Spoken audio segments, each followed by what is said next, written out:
Hey everyone, it's Will, Gamer Dad, with another video for you. So after some success with the Warp Calcale as well as the Astral Archive, I decided to revisit the Dark Salamander Astral Archive Challenge mode. This one does give you a benefit for having a water unit or a Eastern unit. And of course, you can see from the mix, there's a mix of both. Some have both personalities, which will give me an additional bonus. Now, if you haven't already, make sure you like and subscribe to my channel. I really appreciate it. Now, the key to this fight that I didn't realize when I fought this earlier and was gotten really frustrated is using that Eastern personality. Having AS Nakoko on this team really helps a lot, both with her debuffs, but more importantly, Scintillating Spirit gives a massive boost to your DPS, at least 50-50-50 power, int, and speed, and obviously to light characters, of which only Shikiri applies, 75-75-75. Other than that, you already have an empowered, awakened / zone. You have powerful DPS in the term of Ultra Lulu end of turn attacks, as well as limo boosting. We have his Mina, top tier DPS with the good support with AS Nakoko. So in this case, all AS Nakoko really is there for is to cast Scintillating Spirit every time. I believe that her boost only lasts for one turn, and so you have to cast it each and every time. The good thing is she is preemptive and no one else is, and so you give Scintillating Spirit, which gives everyone that boost. You can see that hit is 1 point something billion damage, and we also do have a break slash that can be applied by Alter his Mina, and so if you apply that strategically, you can get the massive damage that way as well. So we're already 2 turns in and we're over 5 billion damage. First turn AF is probably the easiest way to do that. Also note that I do have guns in the back.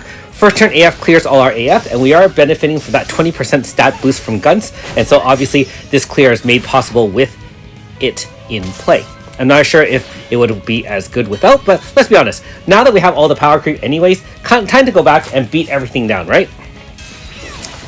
Then we activate Gehenna, which is Limo's specialty move, gives Ultra Lulu plus 100 for 1 turn.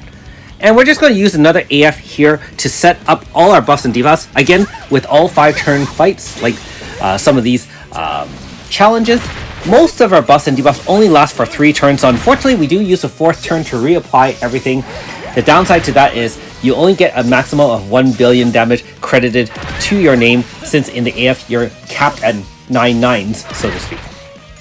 But we still do have the end of turn attack from Ultra Lulu, and so if you can keep on stacking multiple slash attacks, then if you can get up to 50, you'll get even more credit for that. I squeezed in as best as I could. Obviously, if you're better at AF pianoing, you might get more hits in.